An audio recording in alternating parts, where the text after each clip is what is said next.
Este año 2023 que culmina, decidimos ampliar la mira de los personajes a los que le dedicamos nuestros documentales. Y comenzamos a incluir artistas, pero artistas que tienen vínculos directos o indirectos con la política o con fenómenos de gran importancia social. Porque al fin y al cabo la construcción de una hegemonía ideológica progresista o la oposición a la hegemonía ideológica progresista tiene muchísimo más que ver con la cultura que con los burócratas de turno que cambian cada 3 o 4 años. Entonces, te hablamos de Alec Baldwin, le hicimos un documental a Bad Bunny, una espectacular creación de la ingeniería social, por más que eventualmente sea demasiado generoso llamarlo artista. Le dedicamos un documental a ese extraordinario actor que es Leonardo DiCaprio, pero que además de un extraordinario actor, ya es todo un ingeniero social. Lo hicimos también con Madonna, la reina del pop y de la progresía, y no faltaron oportunidades para pronunciarnos sobre Mel Gibson, con una historia bastante más contrariada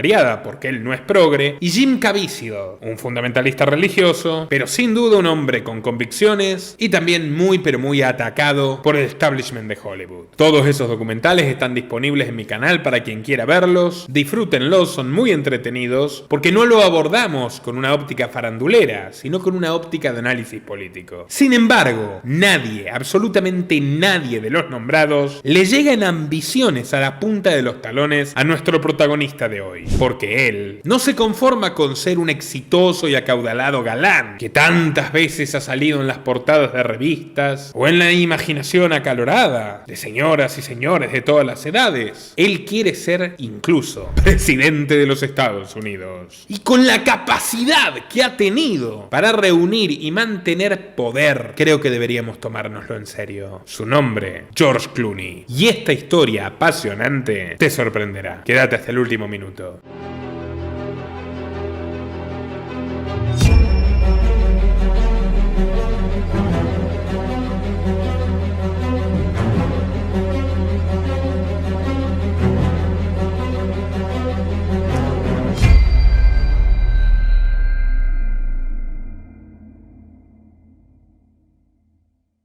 George Timothy Clooney nació el 6 de mayo de 1961 en Lexington, Kentucky, siendo hijo del famoso presentador de televisión Nick Clooney y la modelo Nina Bruce Warren. No es exagerado decir que esta familia lleva la política en la sangre. La bisabuela de su madre, Marion Sparrow, fue tía de Abraham Lincoln, 16º presidente de Estados Unidos, recordado por abolir la esclavitud y por el atentado que le quitó la vida en 1865, cuando disfrutaba de un espectáculo en su palco presidencial del Teatro Ford. Como un capricho del destino, otro hecho de violencia política volvió a sacudir a la familia 100 años más tarde, en la vida de Rosemary Clooney, tía de George. Rosemary fue una famosa estrella del music hall en los años 50. Sus canciones Hey There y Come On My House encabezaron las listas de éxitos de su época y tuvo un breve triunfo en el cine con la película El Camino de las Estrellas de 1953. Pero la mujer también es recordada por ser íntima amiga de Robert Bobby Kennedy, el hermano del presidente John Fitzgerald. Bueno, ambos pasaron a mejor vida. La noche del 6 de junio de 1968, la señorita Clooney estuvo presente en el Hotel Ambassador de Los Ángeles, donde Bobby lanzó su campaña presidencial de cara a las primarias demócratas. Poco después de medianoche, un estruendoso aplauso celebró las palabras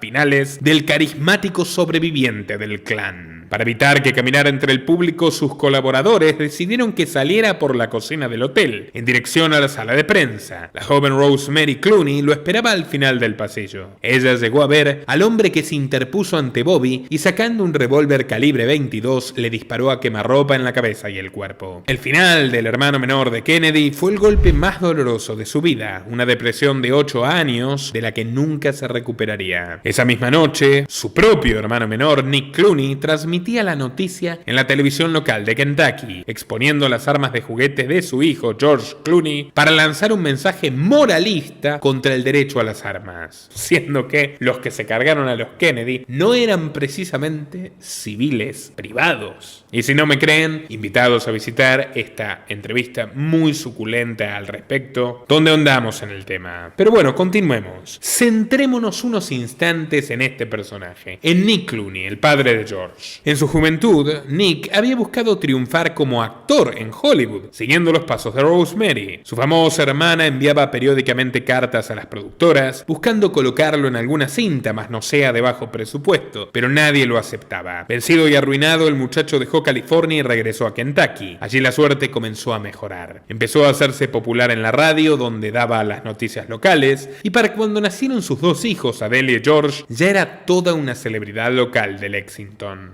Pronto la familia se trasladó a Cincinnati, Ohio. Allí el periodista llegó a su cumbre con The Nick Clooney Show, un programa de entrevistas matutinas televisivas. Era una verdadera estrella, recuerda George. La gente se volvía loca cuando papá pasaba junto a ellos. Desconocidos lo frenaban en la calle. Mi padre era Dios. Me encantaba ser el hijo de Nick Clooney. Pero esa fama descomunal pronto se convirtió en un problema para los pequeños. Temerosos de cuidar su imagen pública, fueron sometidos a un riguroso manual de comportamiento. Un guión donde se estipulaba cada detalle, desde cómo usar el tenedor hasta un modo elegante y erguido para caminar. Una noche la familia se dirigía a una cena de gala con un pésimo ánimo general. Los padres que habían discutido apenas se dirigían la palabra. En el asiento trasero del Buick, George y su hermana peleaban. De repente Nick frenó en seco y tiró con fuerza el cabello del varón. Entonces alguien abrió la puerta y una multitud de gente apareció en la vereda, vitoreando a la estrella. El tirón de pelos se convirtió así en un tierno coscorrón. «Qué lindo estar aquí, ¿verdad, niños?», dijo entre dientes. «Sí, papá, es maravilloso», respondieron los querubines aterrorizados. En las siguientes 2 horas los Clooney se comportaron como la familia ideal, pero al volver al coche, Nick descargó su furia contra el niño y ya no había máscaras de dulzura. Todo esto se sabe por el juicio de divorcio de los Clooney, padre y madre. Pero bueno, otra experiencia traumática fue la trágica noche donde Bobby Kennedy efectivamente se fue de este mundo. Cito: «Mi padre entró en mi habitación y gritó: ¡Dame todas tus pistolas de juguete!». Obedecí de inmediato. Metió en una bolsa todo lo que pareciera un arma y al día siguiente dijo en la televisión: «Miren, mi hijo me obsequió sus juguetes. Me dijo que ya no quería usarlos para divertirse, que todo esto es una tragedia». Aquella obsesión por aparentar adquirió muy pronto tintes progresistas. Cuando estaba en 5º grado, Clooney fue reprendido duramente por su progenitor, ya que no defendió a un compañero de clase que recibió un insulto racista de otro niño. Pero no le importaba el fondo moral del asunto, que por supuesto es muy importante. Desde esta casa estamos totalmente en contra de cualquier forma de discriminación, y especialmente esa forma de discriminación. Según la madre de Clooney, lo reprendió diciéndole: «Eres un bobo. Por no haber dicho nada ahora dirán que nosotros somos racistas. Estás mal, los tiempos han cambiado, adecúate a la época». En adelante, cada vez que George escuchó a alguien usar esa palabra tabú, se abalanzó mecánicamente sobre el agresor, sobreactuando un compromiso con la diversidad que realmente le era ajeno. Y esto de hecho le generó palizas inolvidables. Llegó a tener una pelea con 4 o 5 bravucones rednecks que lo mandaron al hospital, pero su padre, lejos de entristecerse o de preocuparse por el estado de salud de su hijo, habló muy orgulloso de este episodio ante numerosos amigos e incluso lo sacó a la luz en una emisión nocturna de su programa. Esta presión creciente, ya ven, comenzó a dejarle secuelas físicas. George, que había aprendido a leer prematuramente a los 4 años, fue diagnosticado con dislexia a los 8. A los 13 sufrió parálisis de Bell, una lesión de un nervio craneal que le llegó en medio de un restaurante y por el cual se desmayó. Mientras bebía un vaso de leche, el líquido comenzó a gotear por su boca paralizada. Nick se puso nervioso. Había sido reconocido por otros comensales y creyó que su hijo lo desafiaba. «¿Por qué me torturas así?», le comentó por lo bajo. «Vamos al baño, te voy a enseñar a respetarme». Pero antes de que pudieran hacerlo, George se desplomó sobre la mesa. Le picaba la cara, tenía la lengua entumecida y era incapaz de cerrar los ojos. Sus compañeros, crueles, empezaron a llamarlo Clune Dog, subrayando su apariencia canina. Otros incluso lo rebautizaron Frankenstein. Cito las memorias de Clooney: «Estaba devastado. Realmente fue el peor momento de mi vida. Ya sabemos lo malos que pueden ser los pequeños. Se burlaron de mí y me insultaron sin piedad. Tampoco colaboró a su equilibrio emocional las constantes mudanzas de la familia por motivos de trabajo. No fue hasta 1974 que Nick y Nina se instalaron en una lujosa casa de 2 pisos en el río Ohio en Augusta. 5 años después, después un ya joven George Clooney obtenía su título de bachillerato. Por entonces soñaba con ser un deportista profesional e hizo todo lo posible para entrar en los Cincinnati Reds, 5 veces campeones del World Series de béisbol. Pero a pesar del entrenamiento diario, no daba la talla y lo sacaron del equipo. Para él, no poder satisfacer a su padre era una pesada cruz. Sin un norte claro, George eligió seguir los pasos de papá cursando periodismo en la Universidad del Norte de Kentucky. Su desempeño nuevamente fue deficiente, pero no le faltó diversión. En lugar de ir con apuntes y libros bajo el brazo, Clooney paseaba por el campus con marihuana y cocaína que convidaba generosamente a sus colegas. Durante 2 años de mi vida, todo giraba en torno a las drogas y las mujeres. Todo estaba permitido en Kentucky, recuerda con nostalgia. En mayo de 1981, su tía Rosemary y su marido, el actor puertorriqueño José Ferrer, pasaron unas cuantas semanas en Lexington para rodar el largometraje And They're Off. El tema de la película eran las carreras de caballos y requerían muchos extras para interpretar a los jinetes. Por pedido de José Ferrer, George se acercó al set para rodar una sencilla escena. Consistía en cruzar un campo con la cabeza gacha y un fardo de heno sobre los hombros. Pero mientras desfilaba por el prado, rodeado de cámaras profesionales, el muchacho tuvo una revelación, una auténtica epifanía. El propósito de su vida era convertirse en actor, era cumplir con el sueño frustrado de su padre. Naturalmente, Nick se burló del proyecto. Le dijo que si él, que era tan famoso, no lo había conseguido, ¿qué podía esperarse de su hijo? Sin embargo, George hizo oídos sordos, dejó la universidad y se puso a ahorrar dinero trabajando en Nadler's, una tienda de ropa masculina, y luego en una zapatería para señoritas. A finales de aquel año, se subió a su Chevrolet Monte Carlo y en 2 días y 2 noches llegó a la casa de los Ferrer en California. Su primera impresión fue la de extrañar a su propio padre, bastante freudiano. Durante meses, Rosemary utilizó a su sobrino como una suerte de maestranza, personal de mantenimiento, una suerte de sirviente. Nunca he sido tan humillado como en la casa de mi tía. Una tarde estábamos todos sentados en la sala, riendo a carcajadas. De repente, Rosemary dio un salto y dijo: "Esta noche saldremos todos a cenar". Pero de inmediato agregó: "Tú no, Georgie, tú te quedas a hacerme las maletas". Clooney hizo las maletas, pero las suyas propias, huyendo al microdepartamento de su amigo californiano, el actor Tom Matthews. Así conoció a The Boys, su nueva familia, un grupo de 14 muchachos jóvenes con quienes aprendió uno de sus más peculiares talentos: las bromas pesadas. Al principio, el que peor suerte tenía era el propio Clooney, el nuevo, ya acostumbrado a volver rechazado de todos los castings. Lo más cerca que estuvo de conseguir un empleo fue en la película Thelma and Louise. Llegó a pasar 5 audiciones, pero sobre la recta final apareció un tal Brad Pitt que se quedó con el papel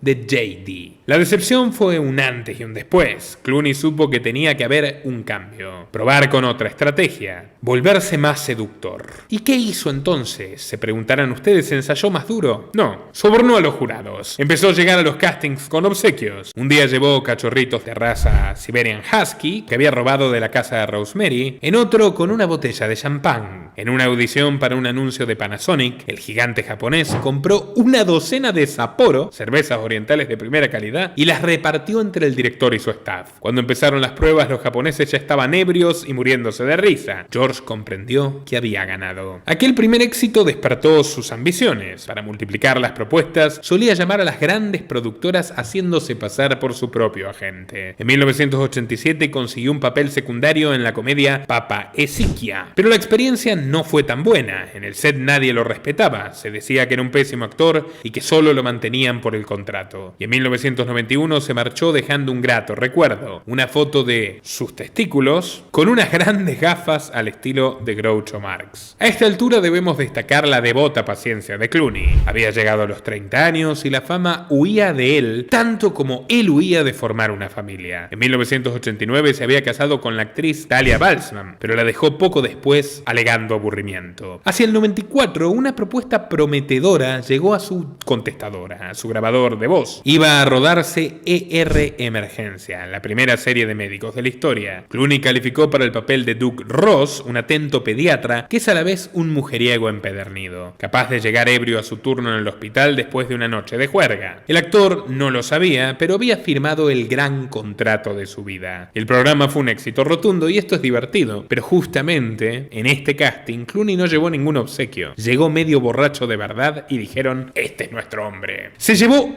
8 Emmy Awards por su primera temporada y de la noche a la mañana Clooney era reconocido en todas partes, no ya de Estados Unidos sino del mundo entero. Con los $40.000 que ganaba a la semana, compró una enorme residencia en los montes de Hollywood. La llamó La Casa de Clooney, que es original, una garçonnière llena de canchas de tenis, piscina y baloncesto. Aquel año George fue consagrado como el actor más sexy de la pantalla chica y llenaba las portadas de las magazines del espectáculo. Sin embargo, estaba lejos de ser el simpático y alegre artista que retrataba la prensa rosa. Esta es al menos la versión de Vanessa Márquez, quien supo interpretar a la enfermera Wendy Goldman en la exitosa tira. A poco de iniciar el rodaje, Vanessa empezó a sufrir bromas de mal gusto por, precisamente, su origen, su ascendencia. Aquella razzia xenofóbica y repudiable era encabezada ni más ni menos que por Clooney, ese que se agarraba a puñetazos supuestamente para defender los valores de la inclusión. Pero también lo acompañaba la actriz Juliana Margulies. La cosa se fue poniendo más y más espesa. En la segunda temporada, Márquez se acercó al productor John Wells y denunció que Clooney solía meterse en el camarín para tocarla sin consentimiento. Wells, en vez de horrorizarse, se rió. "Si no tienes pruebas, márchate", le dijo. Vanessa no solo fue silenciada, en 1997 fue echada por los productores y tras un breve paso por la sitcom Malcolm and Eddie, nunca más volvió a trabajar. Sumida en una profunda depresión, Márquez dejó de salir de casa y desarrolló una adicción a las compras que la llevó a la bancarrota. En suma, Hollywood la canceló para siempre y su vida se convirtió en un infierno. Pero eso no es todo. Hasta el día de su muerte, la actriz le puso nombre y apellido a su desgracia: George Clooney. Ella lo acusó de racista, de acosador y de acabar con su carrera solo por el placer de la venganza. Esta historia no termina aquí, les aseguro que lo peor está por venir. Tiempo al tiempo. En la cresta de su nueva fama, Clooney comenzó a ser invitado a programas televisivos. Una de sus primeras apariciones ocurrió en Politically Incorrect, del presentador Bill Maher, en el año 1996. Maher había manifestado su apoyo al republicano Bob Dole sobre la base de que era un héroe de guerra, pero Clooney le marcó un contrapunto. "Yo vengo de una familia de patriotas, Bill, héroes que dejaron su sangre en la guerra civil para defender nuestra democracia, y en 1945 para defender la democracia de otros, la del mundo entero. Con ese legado votaré orgullosamente al presidente Clinton". Luego, Maher, que es extraordinariamente sagaz, a mí me cae muy bien, más allá de que no esté de acuerdo en muchas cosas, le preguntó si le gustaría conocer al presidente de Estados Unidos, Bill Clinton, y George contestó sí, definitivamente. Bueno, no fue Clinton quien sintonizó esa noche, pero sí un director de cine que venía de romper todas las taquillas con Pulp Fiction, Quentin Tarantino. Al verlo en TV, Tarantino pensó en Clooney para acompañarlo en Del crepúsculo al amanecer, dirigida por el mexicano Robert Rodríguez. Aquel año George también rodó el mayor fiasco de su carrera, Batman y Robin de Warner Brothers. Un film denostado por los fans, por la crítica y por el propio Clooney, que la calificó como una película terrible. La cinta de Tarantino tampoco cumplió las expectativas y su debut en la pantalla grande pasó sin penas ni gloria. Pero esto no podía deprimir al hombre que perseveró 12 años hasta llegar a la fama. Clooney entendió que debía recurrir al viejo truco, cortejar a las autoridades. En ese caso, no sedujo a los productores, sino al gobierno de los Estados Unidos. Durante la época de Clinton, la CIA había creado una sección especial con proyectos encaminados a lavar su imagen, tal como lo oyen. Esto impactó principalmente en Hollywood, donde guionistas de todo tipo escribieron proyectos para la agencia. En caso de que un director decidiera comprar los derechos, la CIA ponía a su disposición decorados, vestuario, extras, muchos de los cuales eran verdaderos agentes de la CIA y un acceso privilegiado a las nuevas tecnologías militares. Insólito. Fue el caso de The Peacemaker, dirigida por Steven Spielberg, y el primer largometraje de los estudios DreamWorks. Una historia que trata sobre unos misiles rusos robados al final de la Guerra Fría. Allí Clooney interpreta al teniente coronel Thomas DeVoe, un especialista en desarme, a quien la CIA le encarga encontrar las ojivas nucleares. A lo largo del filme, el personaje arroja mensajes tan patrióticos como simplistas. Somos los buenos y cazamos a los malos. Evita a los civiles. Pase lo que pase, no disparen a civiles, añaden otra escena. Ambientada en una época donde los Estados Unidos se cargaron 9.700.000 personas en 5 años. Muy realista. En fin, se trataba de una campaña publicitaria de los servicios secretos. No se les puede pedir mucho. Clooney supo que había dado en la tecla y al año siguiente participó en Three Kings de David Russell. Situada al final de la Guerra del Golfo de 1991, un grupo de soldados va detrás del oro que las fuerzas de Saddam Hussein robaron al pequeño estado de Kuwait. En los primeros pasajes, la película parece esbozar una crítica a la intervención estadounidense estadounidense en suelo iraquí, pero todo cambia de tono cuando los pobladores locales le piden al ejército que por favor los alimenten. De repente la cinta se transforma en una oda patriótica a los valores norteamericanos y esos buenos soldados imaginarios que salvan a los desafortunados árabes perseguidos por Hussein. Al verlos partir, la población desesperada intenta detenerlos. ¡No os vayáis! ¡No nos dejéis! El último cuarto de hora de esta patética pieza de propaganda se convierte en una especie de clip humanitario, utilizando imágenes en cámara lenta que muestran iraquíes cruzando la frontera y corriendo hacia una nueva libertad. Probablemente la que Clinton les regaló, matando a 1 millón de niños de hambre con sanciones atroces pocos años más tarde. En el 2000, Clooney redobló la apuesta y lanzó su propia productora Sección 8, en sociedad con el director Steven Soderbergh. El objetivo era hacer películas de alto voltaje político, esas que rechazan las grandes cadenas, pero que pueden subvencionar los gobiernos. Solo había un problema. Las elecciones de ese año no las ganó su gran amigo Al Gore, el ecologista que de hecho se llevó un Oscar por la película catastrófica sobre los osos polares que se hunden, y de hecho ahora hay más osos polares que nunca en la historia de la humanidad, sino que el que venció fue el conservador republicano de Texas, George Bush, no exento de controversias. Clooney y su nuevo socio debieron trazar rápidamente un plan B, producir una película de palomitas con un reparto estelar y así llenar las arcas de su incipiente empresa. Para eso eligieron hacer una adaptación de Ocean's 11, estrenada en 1960 con la actuación de Frank Sinatra, que relata un grupo de 11 amigos que combatieron juntos durante la Segunda Guerra Mundial y se reencuentran 15 años más tarde para robar 5 casinos de Las Vegas en una sola noche. El remake de Clooney fichó estrellas como Brad Pitt, Matt Damon, Julia Roberts y otros grandes actores y fue estrenada en diciembre de 2001, apenas 3 meses después de los ataques de Nueva York. Una multitud se volcó a las salas buscando una distracción del horror de esos meses. La cinta recaudó $183 millones en suelo americano y casi 450 en el extranjero. Un mega taquillazo que elevó a Clooney al pedestal hollywoodense. Aunque Guy Lexon, un destacado crítico de cine antibelicista, sostuvo que Clooney había recibido un enorme patrocinio por parte de la CIA, reclamándole favores a cineastas y actores semi-extorsionados para que rebajen sus tarifas y llevar adelante esta empresa tan rentable. Estaban urgidos por distraer la atención pública del nuevo orden totalitario que Bush comenzó a imponer a partir de los sospechosísimos eventos de septiembre. Pero bueno, para celebrarlo, el actor adquirió Villa Oleandra, una mansión de 25 habitaciones ubicada en las orillas del lago Como en Italia. Su anterior propietario había sido el multimillonario rey del ketchup John Heinz III y la propiedad fue vendida por su viuda Teresa Heinz Kerry, que en 1994 contrajo segundas nupcias con el importantísimo político demócrata John Kerry, el mismo que sería candidato presidencial en 2004, secretario de Estado de Barack Obama desde 2012 y que hoy es el zar del clima de Joe Biden.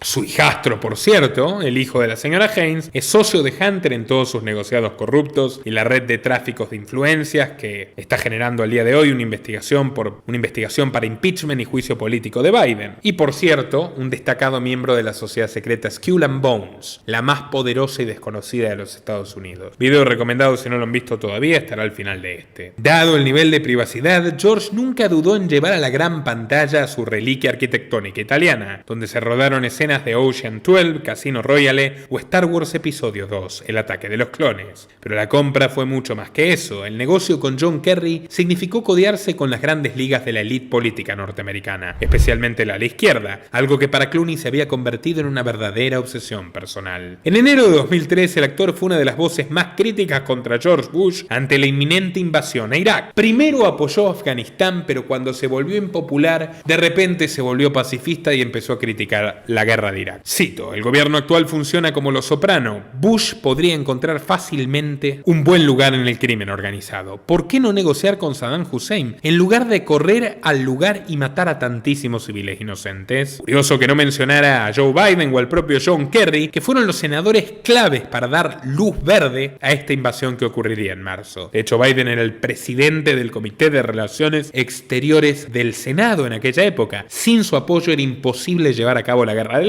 Pero nada de eso disuadiría a Clooney de apoyarlo en todas sus campañas desde entonces hasta la fecha, con dinero y con su rostro. Pero bueno, sus declaraciones le granjearon la enemistad del Partido Republicano, que a través de sus propios medios de comunicación como la Fox, instaló la idea de que Clooney y su carrera estaban culminadas. nominados. Por primera vez el actor sintió miedo, y el miedo creció cuando dos estudios, Miramax y Universal, le negaron importantes trabajos por su hostilidad a la guerra. Pero cuando la noche era más oscura y pensó en dar un paso al costado, el teléfono del actor sonó y al otro lado de la línea le habló un hombre inesperado. Y cómo se nos cruzan todos los documentales en esta historia, pero también le dedicamos el suyo, el de la CNN y Ted Turner. Sí, Ted Turner, el eugenicista que sostenía que la población mundial no debía superar los 2.000 millones de personas y que había que acabar con los que sobraban de una u otra forma, ese mismo Ted Turner, accionista de Warner Bros., lo llamó para darle aliento. Hijo, no claudiques. Aunque a mí me encanta hacer lo que el gobierno me pide y recibir la recompensa, le hace la propaganda de la guerra de Irak, también me encanta mostrar aparentes voces críticas. Así que te invito a hablar a mi canal cuantas veces quieras. No te doblegues. Critica todo lo que quieras a Bush y no dejes de filmar tus películas. Warner Brothers seguirá a tu lado. No en vano, unos años más tarde, Turner diría que George Bush es el hombre más peligroso del mundo, luego de haber sido un aliado fundamental para la gran puesta en escena que llevó al genocidio de Irak. Pero bueno, con el apoyo de Turner, a quien Clooney llamaba un hombre tolerante, amigo de todas las voces, se aventuró al proyecto más emblemático de su carrera, Syriana. Allí interpretaba un agente de la CIA que desaprueba la política de Washington en Medio Oriente, luego de que la codicia de una empresa petrolera derive en un ataque terrorista en Norteamérica. Es fácilmente deducible que muchos de sus amigos en la agencia habrán mirado con buenos ojos que inyecte en el imaginario colectivo la idea de que hay agentes buenos, agentes pacifistas. La cinta es una crítica directa a la administración Bush, pero también, cito las palabras de Clooney, a un sistema que gira en torno al petróleo desde hace más de 60 años. Una vez más, la ira de los republicanos no se hizo esperar. El periodista conservador Charles Krauthammer llegó a escribir en el Washington Post: Osama Bin Laden no podría haber hecho esta película con mayor convicción. Lo cierto es que Clooney experimentó un extraño suceso en el rodaje, inmerso en la guerra de las cloacas de los servicios de inteligencia, donde, seamos claros, él tomaba partido por una parte. Mientras filmaba una de las primeras escenas, alguien se llevó puesta su silla. El actor cayó al suelo y se rompió la dura madre, que es la envoltura alrededor de la columna que contiene el líquido cefalorraquídeo. De hecho, dicho líquido empezó a salir a cuentagotas por su nariz. Tenía tanto dolor que durante varias noches llegó a pensar incluso en terminar con todo, ustedes me entienden, pasar de esta vida. Y estuvo 3 o 4 meses dependiendo de analgésicos. Pero bueno, este sacrificio, o este aparente sacrificio, habría valido la pena, porque el film consiguió el primer y único Oscar de su carrera, en la categoría de actor de reparto. Había sobrevivido al accidente, pero también a los conservadores. Erguido como un auténtico héroe de la progresía, pudo dedicarse de lleno a lo único que parecía gustarle más que actuar: la política. En 2006 lanzó Oil Change, una campaña para denunciar la peligrosa dependencia de Estados Unidos al petróleo extranjero, en particular del mundo árabe. Esto está lleno de contradicciones, porque Clooney luego criticaría con ferocidad las políticas energéticas de Trump, que al retirar a Estados Unidos del Acuerdo de París extendió la técnica del fracking, logrando el autoabastecimiento energético de Estados Unidos, por ejemplo a partir de la explotación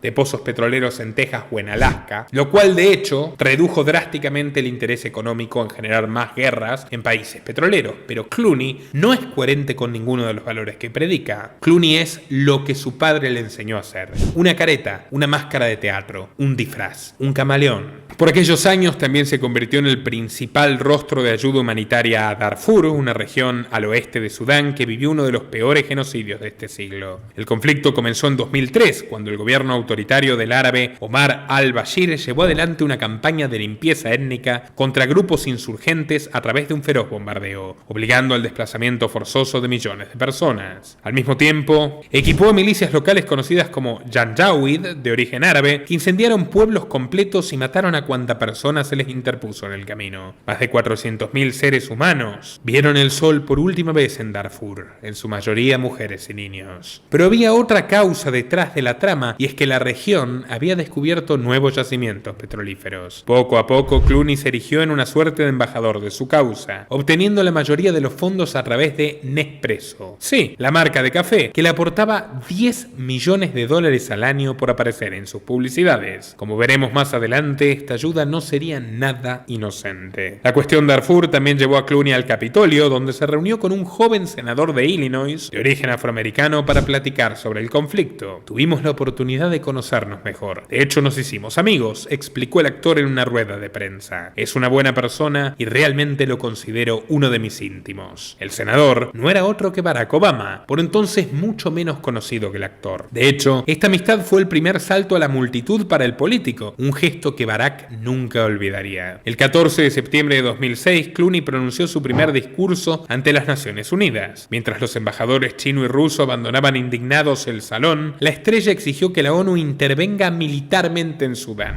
Esto desencadenó la ira de los países árabes. El embajador de Qatar se levantó de su escaño y gritó: "Protesto que a un actor se le permita hablar así en este lugar. ¿Cómo se atreve y quién se cree que es?". Pero bueno, la ONU hizo caso omiso y en 2007 lo nombró mensajero de la paz, la máxima distinción posible para un civil y la más irónica para un civil que reclama invasiones. Así que George pudo alternar entre tan prestigioso título y el del soltero más codiciado de Hollywood, otorgado por las revistas femeninas. Pues si algo llamaba la atención entonces, es que Clooney iba siempre con una mujer distinta a su lado, nunca la misma. Esto empezó a despertar sospechas, a lo que se sumaron las misteriosas fiestas en la mansión de Villa Oleandra, donde el actor pasaba varios meses del año. Muchos de sus amigos ilustres compartían días y noches y días y noches y días y noches con él, alegando que andaban mucho en moto de agua y bicicleta. De hecho, crecieron rumores sobre una supuesta doble vida y blogs de internet rebautizaron su casa como Lago Homo. Pero bueno, obviamente lo que George Clooney haga con su vida privada nos tiene sin ningún cuidado. No así el hecho de que el alcalde local, Roberto Pozzi, haya protegido la privacidad del actor con una ordenanza municipal que prohíbe a grupos de más de 2 personas caminar frente a su mansión, pese a que literalmente hay un parque público, con lo cual el parque público dejó de ser un parque público. A finales de 2007, Clooney empezó a trabajar arduamente en la campaña de su amigo Obama. De hecho, intentó acercar posiciones entre él y los Clinton, lo cual efectivamente pronto ocurriría. Los Clinton son los dueños del partido y aunque Hillary perdió la interna, terminó convertida en secretaria de Estado. Clooney se mostró varias veces en público con él y atrajo a otros famosos como Jay-Z, Ben Affleck y Jennifer Aniston. Esto desestabilizó a Hillary, que de todas formas supo perdonarlo cuando participaron juntos en una exclusiva cena de recaudación de fondos en Suiza. 170 invitados desembolsaron $1.000 por cabeza para oír un exagerado discurso de Clooney ensalzando la figura de Obama, pero el dinero fue a parar directamente a la Fundación Clinton. Luego se continuó con una cena en casa del abogado estadounidense Charles Adams, histórico recaudador demócrata y afincado en Suiza desde los tiempos de Clinton. 75 invitados pagaron $10.000 cada uno, con el privilegio de compartir mesa y mantel con George Clooney. El actor también hizo una vaquita con otros famosos y consiguió los $75 millones en blanco, es decir, declarados oficialmente, para financiar la fiesta de Asunción de Obama, el 20 de enero de 2009, donde estuvo sentado en primera fila. Fue la celebración política más costosa de toda la historia, a la altura del mayor producto de marketing de todos los tiempos, al que le dieron un premio Nobel de la Paz para que luego termine siendo el bombardero récord de la historia de la humanidad, Barack Obama. No sorprende que por aquellos años se haya visto muy seguido a Clooney en el Council on Foreign Relations, un think tank de los Rockefeller que desde 1921 diseña la política exterior de los Estados Unidos, por el cual pasaron más de 40 presidentes, 800 secretarios de Estado federal, es decir, ministros de los Estados Unidos, pero no tantos actores, y Clooney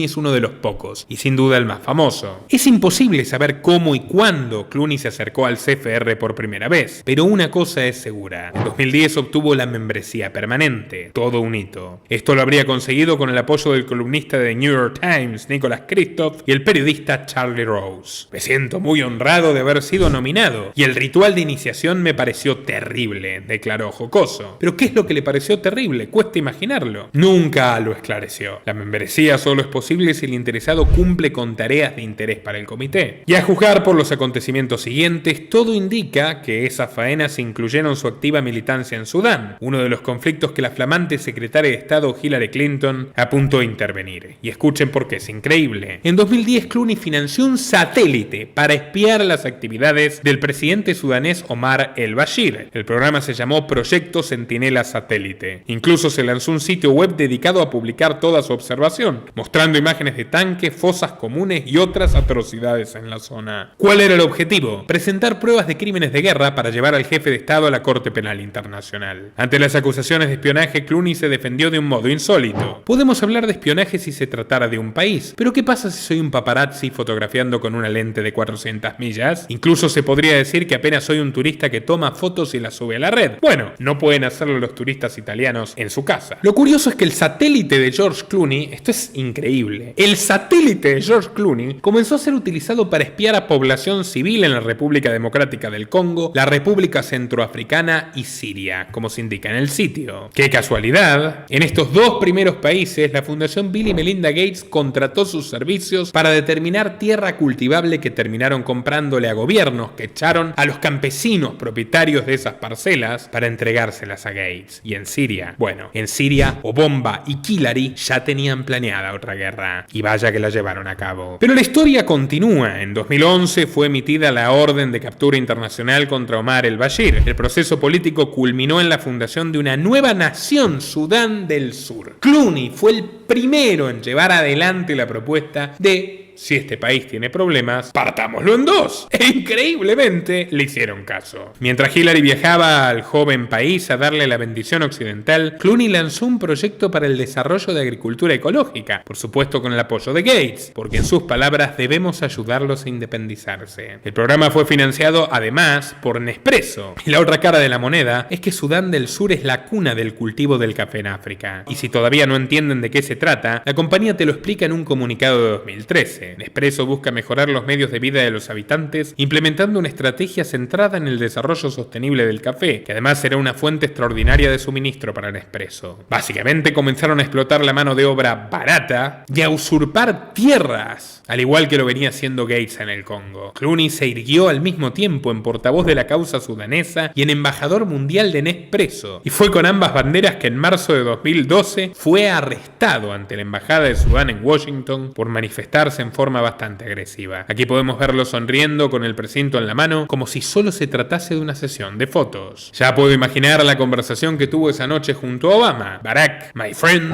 la próxima aprieten mejor mis muñecas que van a empezar a sospechar que todo esto lo montamos nosotros. En 2012 el jefe de Estado debía conquistar su repetición, tras haber incumplido todas las promesas de campaña, empezando por frenar con las guerras. No solo continuó y peor con Irak y Afganistán, sino que inició 3 nuevas. Pero bueno, para aquel menester, para aquel desafío, ¿quién más que su amigo hollywoodense para hacerse cargo? En mayo reunió a 150 invitados en el elegante jardín de la Clooney House. Allí estaban Jack Black, Barbara Streisand, Diane von Furstenberg, Billy Crystal, Robert Downey Jr., Salma Hayek y Tobey Maguire. El costo de la cena fue de $40.000 per cápita y recaudó un total de 15 millones. Un récord absoluto en la historia de las campañas electorales. Después del evento, Obama diría a los periodistas: recaudamos mucho dinero porque todos aman a George. A mí me estiman, pero él es realmente amado. ¿Cuántas vidas se hubieran salvado en el mundo si George Clooney no hacía esa cena? ¿Se hicieron esa pregunta? El demócrata logró su cometido en las urnas y para celebrarlo, Clooney le regaló a sus 14 mejores amigos de la juventud una maleta con $1 millón.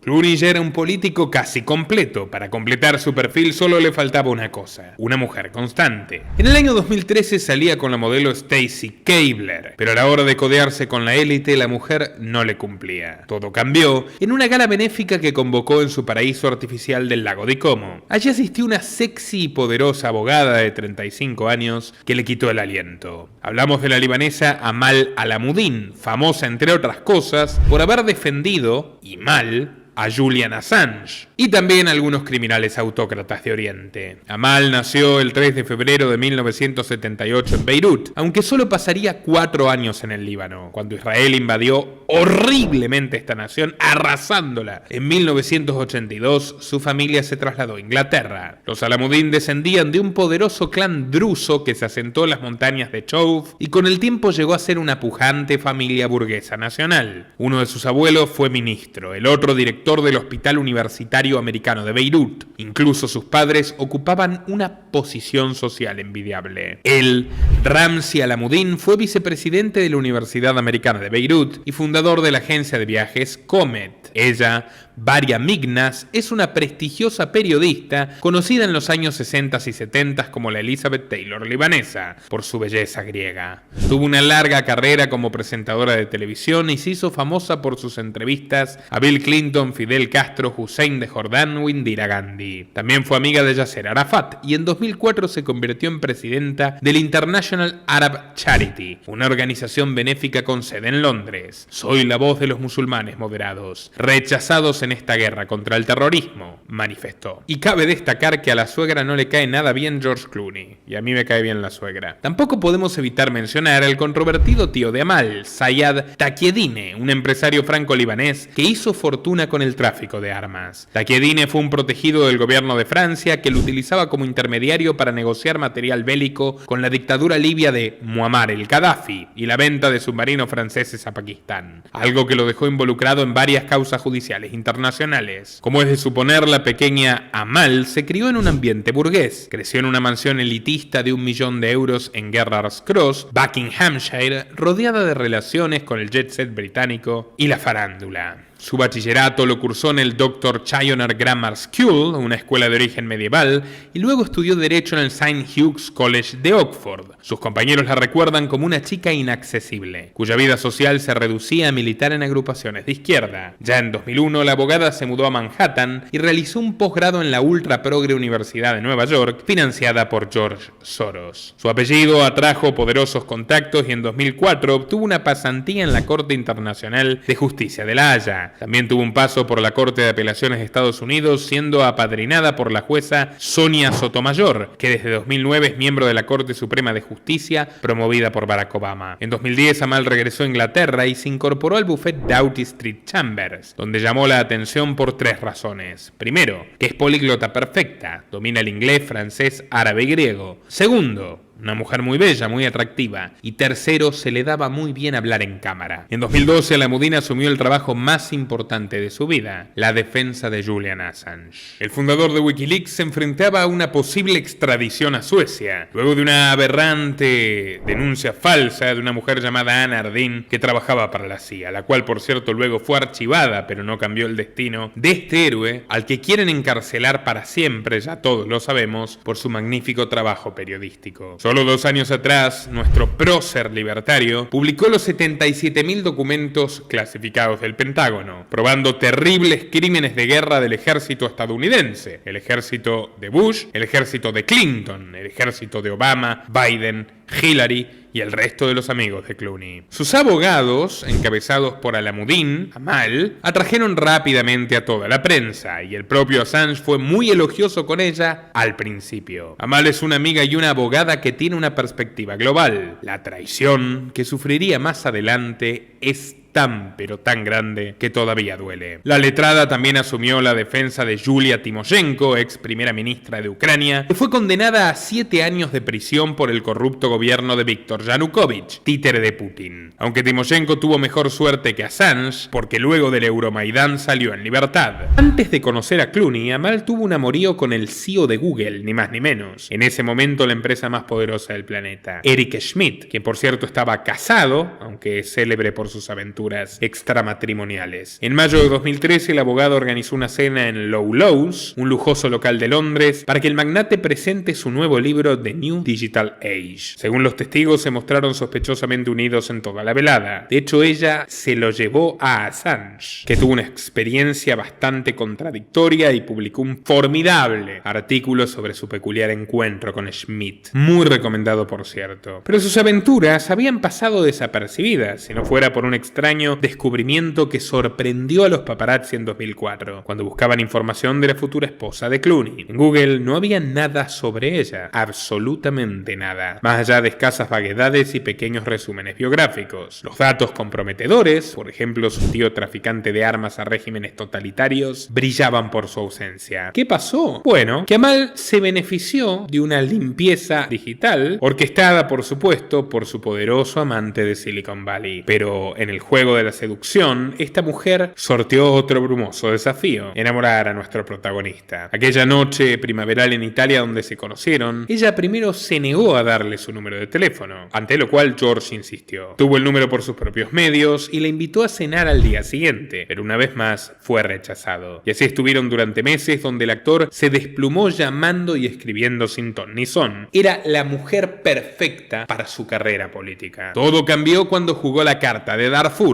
por supuesto según el relato de los tórtoros, y hablando de su labor humanitaria fueron acercando posiciones. Match progre. El 18 de febrero de 2014, Clooney le invitó a una proyección privada de Monuments Men, su nueva película, que tenía cita en la Casa Blanca. Sí, tal cual. La abogada del enemigo público número 1 de Estados Unidos, Julian Assange, compartió una noche de popcorn en el mismo sillón que Barack y Michelle Obama, y Joe Biden, que llamó a Assange terrorista. O sea, los dos sujetos que querían encarcelar a su cliente. Y no solo eso, se llevaron tan bien que Clooney y Amal volverían regularmente, casi tanto como lo hacían Evelyn y Lady Lynn Forrester de Rothschild en la Casa Blanca en tiempos de los Clinton. El 27 de septiembre, la pareja selló su matrimonio en Venecia, en una boda que costó 11 millones de euros y estuvo repleta de excentricidades. Los Clooney pagaron el avión de todos sus invitados, reservaron 24 suites por 53.000 euros la noche en el Amman Canal Grande, un palacio de 450 años de antigüedad, contrataron 400 porteros y guardaespaldas, una flota de lanchas a 60 euros la hora que desfilaron por los canales y un refinado banquete de risotto de langosta y limón. Antes de ingresar al salón, todos los invitados debían entregar sus smartphones a cambio de celulares sin cámara. Solo serían admitidas las fotografías oficiales que el propio George subastó al día siguiente y cuyo dinero fue destinado al proyecto Satélite Centinela, o sea, a espiar a los africanos, para luego quitarles sus tierras. La ceremonia contó con la presencia de Bono, infaltable. Ya le haremos el documental a Bono.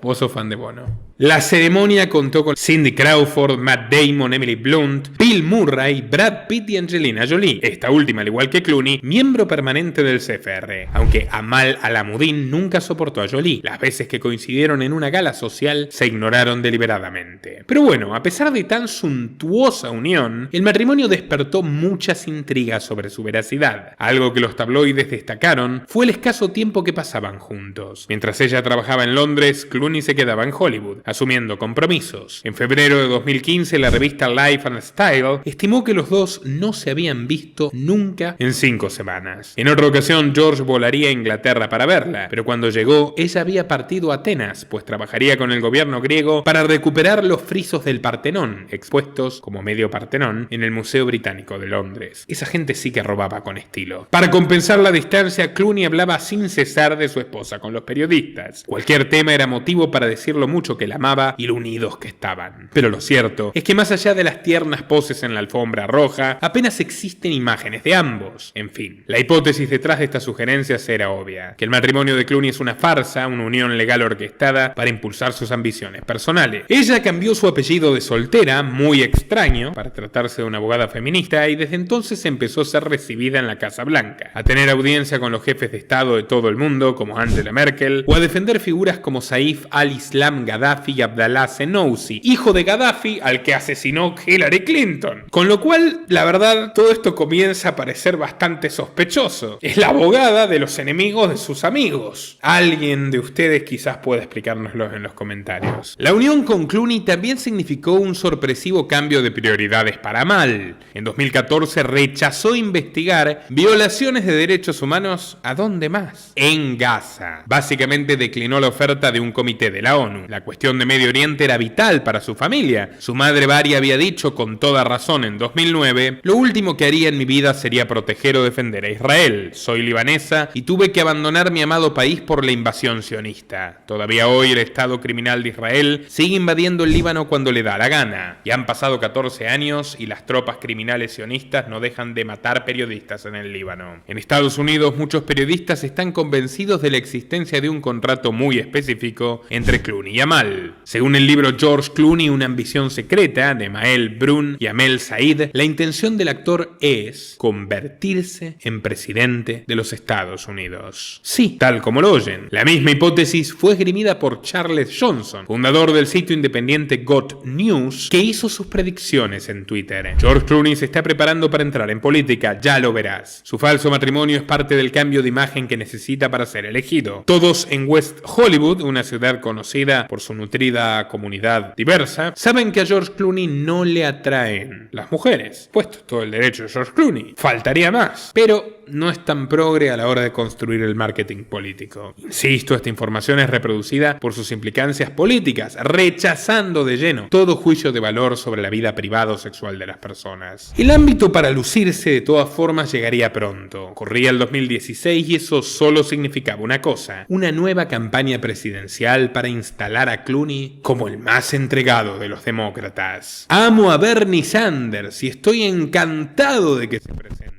Fueron sus declaraciones en marzo de cara al senador comunista, aunque de inmediato agregó: pero apoyo a Hillary y organizaré una gala para recaudar fondos. Dicho y hecho, el 15 de abril en San Francisco los donantes pudieron cenar con George Clooney y la candidata en su casa por la modesta suma de $353,000 por pareja. A esta altura el actor era un amigo personal de los Clinton. Matt Damon ha revelado que una vez robó papel de carta de Bill Clinton y escribió notas falsas a sus amigos diciendo lo mucho que le gustaban sus películas al presidente. Y la relación de los Clinton con la farándula es verdaderamente promiscua, y si no, miren esto. Pero bueno, aquella colaboración enojó a Bernie Sanders, que no dudó en calificar el gesto como obsceno. La respuesta de Clooney rozó el cinismo. No lo culpo. Es ridículo que esta cantidad de dinero circule en la política, dijo condescendientemente. Quien sí miró con simpatía al actor es el Papa Francisco, sí, el ocupa del Vaticano. En el mes de mayo, los tres actores de Hollywood, George Clooney, Richard Gere y Salma Hayek, fueron distinguidos con la medalla del Árbol de Olivo. Era un reconocimiento a su rol de embajadores en la Fundación Scholas, creada por Bergoglio cuando todavía era arzobispo de Buenos Aires, y con la cual los kirchneristas hicieron millonarios negocios a partir del dinero robado a los contribuyentes argentinos. La pareja pudo gozar de su codiciada foto con el líder espiritual de la progresía, y George aprovechó para plantearle su preocupación por Donald Trump, a quien definía como un oportunista xenófobo y fascista. Proyección pura. En el Festival de Cannes, el actor se atrevió a hacer una profecía que envejecería bastante mal. Donald Trump no va a ser nunca presidente de Estados Unidos. Eso no sucederá. Pero le falló bastante mal el reflejo de Nostradamus, y esto podría quedar en lo anecdótico si no fuera porque su militancia antitrampista derivó en un episodio realmente lamentable. Cuando se supo que Wikileaks había filtrado correos electrónicos de Hillary Clinton en plena campaña presidencial, algo que aprovechó Donald Trump para llegar a la Casa Blanca, otro que luego traicionó a Assange y no lo indultó, un mentiroso miserable Trump, Amal Clooney le soltó la mano a Assange, renunciando a seguir siendo su representante legal. En los correos de Hillary no solo se veía como George Soros le ponía a dedo ministros en Medio Oriente, o ella fomentaba o permitía la financiación y el crecimiento de organizaciones yihadistas para luego justificar invasiones, sino que directamente podía leerse como propuso asesinar con un dron a Julian Assange en la embajada ecuatoriana en Londres. La traición de los abogados de Assange fue clave para que el 11 de abril de 2019 este periodista termine arrestado y hasta hoy atraviesa días oscuros en la prisión de máxima seguridad de Belmarsh, en condiciones infrahumanas, con 100 médicos que han advertido que está siendo torturado física y psicológicamente. Así fue como esta letrada libanesa, convertida en celebrity progre, sepultó la poca dignidad que quedaba en su carrera. Ya era una íntegra exponente de la filosofía de Davos. En enero del 2017 fue invitada a conferenciar en la cena Women of Impact, en el marco de la reunión número 46 del Foro Económico Mundial. El tema del evento era dominar la cuarta revolución industrial con perspectiva de género, ante los ojos gozosos de Klaus Schwab, que buscaba un barniz sensiblero para lo que es básicamente un conjunto de reformas totalitarias. Allí la pareja pudo fotografiarse ni más ni menos que con el vicepresidente saliente de Estados Unidos, su viejo amigo Joe Biden. Esto fue 4 días antes de que Donald Trump jurase su investidura en el Capitolio. Pero bueno, no contento con fallar como adivino, ahora Clooney fracasó como poeta y escribió unos versos bastante precarios que recibieron burlas hasta de la prensa, amiga. Cito: rezo por mi país, rezo para que chicos jóvenes como Tamir Rice puedan sentirse seguros en su vecindario. Rezo por todos nuestros niños, rezo por nuestros policías y por nuestros equipos de emergencia. Rezo porque discrepar siempre sea algo protegido en este gran país. Rezo por una unión más perfecta. Y cuando rezo, me arrodillo. ¡Ni Quevedo! Tampoco salió muy bien su experimento cinematográfico Suburbicón. Se trató de una mala adaptación a un guión de los hermanos Coen. El actor introdujo artificialmente una trama, llamémosle woke, en el texto, pero de un modo tan burdo que recibió muy pero muy malas críticas. Cito: Trump quiere volver a la América que retrata la película, la de Eisenhower, que era un concepto construido por y para los americanos tradicionales de tez clara. Gente intolerante, xenófoba y cateta como los votantes de Trump, dijo Clooney. Ese año también lanzó la Fundación Clooney para la Justicia, cuya misión oficial es perseguir a los perpetradores de abusos contra los derechos humanos en distintas partes del mundo. Pero bueno, quedan excluidos de esa categoría genocidas de guerra como Hillary Clinton, Biden, Obama, Bush padre, Bill Clinton, Madeleine Albright, Henry Kissinger y el resto de los amigos de Georgie. Si entramos a la página web encontraremos que es financiada por los sospechosos habituales: Bill y Melinda Gates Foundations, Microsoft, Go, Impact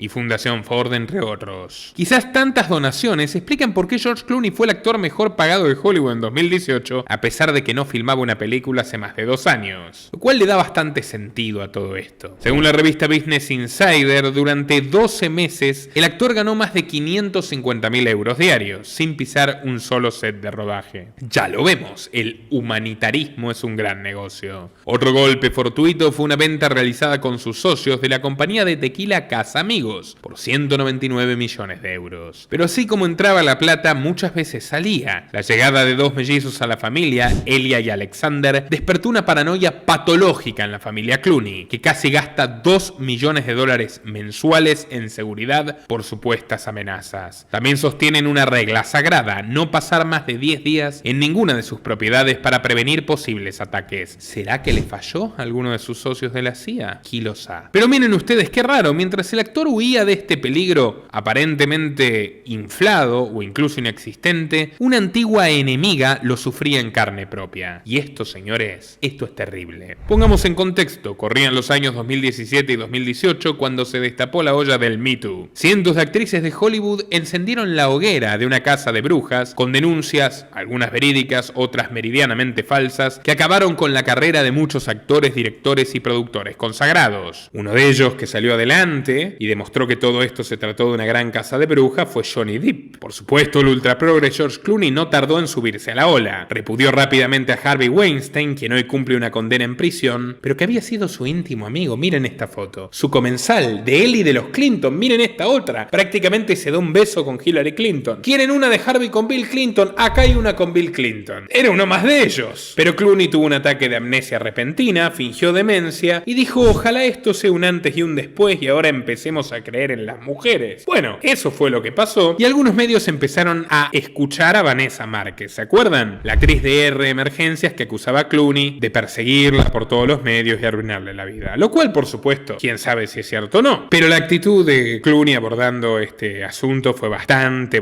precaria. No tenía idea de que Vanessa había sido expulsada de Hollywood, dijo. Le creo, pero yo no tuve nada que ver con eso. No era guionista, no era productor, no era director de la serie, no estaba involucrado en el proceso de casting. Era solo un pobre actor. Siempre lo fui, manifestó en el portal Radar Online. Pero esta mujer destrozada que no salía de su casa hace 20 años, de repente era una amenaza existencial para el galán de Hollywood. Una amenaza que podría solucionarse si por esos azares del destino dejaba de hablar repentinamente. El 30 de agosto de 2018, Márquez se encontraba en su hogar cuando la policía de South Pasadena recibió un misterioso llamado. Una supuesta amiga comunicó que la mujer atravesaba una depresión peligrosa, algo que ya preocupaba a los vecinos. La información era un tanto vaga y cuando los oficiales llegaron al lugar encontraron a Vanessa acostada en la cama, en muy mal estado de salud y rodeada de las cosas que seguía acumulando alrededor. Todo esto puede seguirse en un video que por supuesto no podemos reproducir. La policía preguntó por qué se habían escuchado movimientos raros en la casa. La mujer, casi sin aliento, respondió que había sufrido convulsiones. Los oficiales llamaron entonces a un especialista en salud mental, que luego de entrevistarla media hora ordenó que Márquez fuera internada. En ese momento la actriz sacó un arma y, según el relato, apuntó a los agentes. La policía pidió que bajara el arma, pero Vanessa gritó: ¡mátenme! Y ellos, complacientes, le dispararon no una, no dos, no tres, 12 veces. Tiempo después, la investigación detectó que el arma de la mujer, la supuesta arma de la mujer, era una réplica, no una pistola verdadera. Una pobre alma en pena fue aniquilada en una situación más que confusa y justo cuando George Clooney necesitaba respirar en paz. El 19 de mayo de aquel año, él y su esposa asistieron a la boda de los duques de Sussex, Meghan Markle y el príncipe Harry, en la capilla de San Jorge del castillo de Windsor. Tuvieron asientos de honor junto a Lady Caroline Warren, madrina de Harry, y el hijo de la princesa Margarita, el vizconde Linley. Mientras esperaban que comience la misa, una antigua compañera de piso de Lady Di, Caroline Bartholomew, les preguntó cómo conocieron a los novios. La respuesta de Clooney fue increíble: no los conocemos. En efecto, nunca se habían visto en la vida. Pero bueno, ya sabemos cómo son estas ceremonias. Pura política. Por asistir a la boda, los Clooney tuvieron acceso privilegiado a la realeza británica. A fines de agosto, Harry y Meghan pasaron sus primeras vacaciones juntos en la lujosa mansión del lago di Como. Los Clooney también financiaron el primer baby shower de Meghan en Nueva York, con Amal como organizadora del evento. Esta cercanía derivó en que los Clooney fueron invitados de honor al Palacio de Buckingham en una cena benéfica del entonces príncipe Carlos, hoy rey. Por cierto, la fundación del príncipe de Gales está íntimamente enlazada con la WWF, que fundó su padre, el eugenicista Felipe de Edimburgo, una ONG que se dedica, entre otras cosas, a perseguir y asesinar grupos de indígenas cazadores en África bajo el cuento de la protección de los animalitos. Tal como lo escucharon. Al menos eso es lo que se indica una dramática denuncia de la ONG Survival International en el Tribunal Penal de Derechos Humanos, ese mismo al que Clooney quería mandar al dictador sudanés. Parece que tendría que mirar un poco mejor gente que tiene alrededor, ¿no? Al igual que con el asunto de Assange, la prensa se hizo eco de que Amal había representado el reclamo griego por los mármoles del Partenón, que desde el siglo XIX se exhiben en el Museo Británico. Pero se ve que no es la gran abogada que pintaron los medios, pues ni la Casa Blanca ni la realeza británica le guardan rencor. Al contrario, cuando llegó la sopa china, la pareja se subió a la ola de mensajes catastrofistas y donó más de $1 millón a diferentes organizaciones, entre ellas el Servicio Nacional de Salud de Reino Unido, especialmente para monitorear que la gente no salga de sus casas. De todas formas, ese contexto cortó las alas de Clooney, acostumbrado en los años electorales a organizar multimillonarias cenas de recaudación. En su lugar no le quedó más que ser el anfitrión de un Zoom donde estuvieron Joe Biden y Kamala Harris, y que logró juntar $7 millones para la campaña. Luego del asesinato de George Floyd, el actor escribió un artículo acusando a Donald Trump de retroceder el país a la época de la esclavitud. Cito: la ira y la frustración se está produciendo una vez más en nuestras calles como un recordatorio de lo poco que hemos crecido como país de nuestro pecado original de la esclavitud. Pero el mayor revuelo político lo protagonizó con el primer ministro húngaro Viktor Orbán. En la promoción de su última película Cielo de Medianoche, ambientada en un mundo post-apocalíptico, el actor manifestó: cuánto odio e ira estamos experimentando en este momento de la historia en todo el mundo. Miren a Bolsonaro en Brasil, a Orbán en Hungría. Si se permite que ese tipo de odio se propague, nuestra realidad puede volverse como la de esta cinta. Las palabras provocaron la indignación del gobierno húngaro, que por cierto es un gobierno absolutamente despreciable y casi totalitario, abiertamente antiliberal, y sus funcionarios criticaron al actor por sus comentarios absurdos. El portavoz del ejecutivo, Horst Farkas, fue todavía más lejos y afirmó en un comunicado oficial que George Soros, mecenas de su esposa, estaba detrás de los comentarios de Clooney. Soros aprovecha todas las oportunidades para atacar a nuestra gestión. Es bastante frustrante que haya intérpretes, e incluso intérpretes no políticos, que implementen tanta intención política para sus intereses. Clooney se defendió diciendo que solo se ha reunido una vez con Soros y que también tuvo un encuentro con su hijo Alex en Davos. Curiosa defensa. Bueno, esto es casi como confesarse. En la foto que ven en la pantalla está la prueba. Lo cierto es que, con el triunfo de Biden, el actor volvió a ser un huésped predilecto de la Casa Blanca. En diciembre del 2022 recibió los honores del Centro Kennedy, el galardón cultural más prestigioso de Washington. La premiación fue compartida junto a Bono de U2 y participó el propio presidente de Estados Unidos. Ya en 2023, Biden promovió a Clooney, Lady Gaga, la actriz Jennifer Garner y la productora Shonda Rhimes al Comité de las Artes y Humanidades que lo asesora en temas culturales. Literalmente se convirtieron en altos funcionarios de gobierno. El matrimonio Clooney también fue homenajeado por la corona británica. Este año el rey Carlos los invitó a la entrega de los premios Prince Trust y TK Maxx and Home Sense Awards. El gesto fue leído como una traición a Harry y Meghan, pues George y Amal habían sido unos de sus grandes aliados en sus vicisitudes públicas contra el rey Carlos, entre otras cosas por comentarios racistas de Carlos contra su nieto. Pero ¿qué otra cosa podía esperarse? Hace mucho tiempo que George Clooney dejó de ser actor. Desde que pactó con los mafiosos de Washington no es más que un trepador obsesivo. Como una noticia de último minuto, Michelle Obama, la ex primera dama y probable candidata presidencial para el 2024, se unió a Amal Clooney y a Melinda Gates, la ex de Bill Gates y madre de sus hijos, para liderar una cruzada contra el llamado matrimonio infantil en África. Básicamente, buscan erradicar las prácticas del matrimonio de mujeres jóvenes con un claro objetivo de control demográfico. ¿Qué más se puede esperar de una triada de Obama, Clooney y Gates? Pero bueno, señores, señoras, espero que les haya gustado este informe, los invito a dar like para que llegue a más gente y muy especialmente a apoyarnos en www.patreon.com/Nicolás Moraz. Quienes nos apoyen desde $5 mensuales tienen acceso a contenido exclusivo para mecenas. Pueden apoyarnos por menos, pueden apoyarnos por más, incluso publicitar aquí o elegir temas vinculados a los que tratamos. Así que www.patreon.com/Nicolás Moraz para todas las opciones de apoyo al periodismo libre. Sin más que decir, estimados amigos, me despido. Hasta una próxima ocasión. Nuestro trabajo depende de tu apoyo. Para que siga siendo posible, realiza tu aporte desde tan solo $3 por mes a través de Patreon, en los enlaces que figuran en la descripción o en el comentario fijado. También podés hacerlo vía Bitcoin o desde la opción Unirte de YouTube. Y si estás en Argentina, elegí el medio de pago de tu preferencia a través de Mercado Pago. Quienes nos apoyen en Patreon a partir de $5 mensuales tendrán acceso a análisis, entrevistas, conferencias y documentales exclusivos.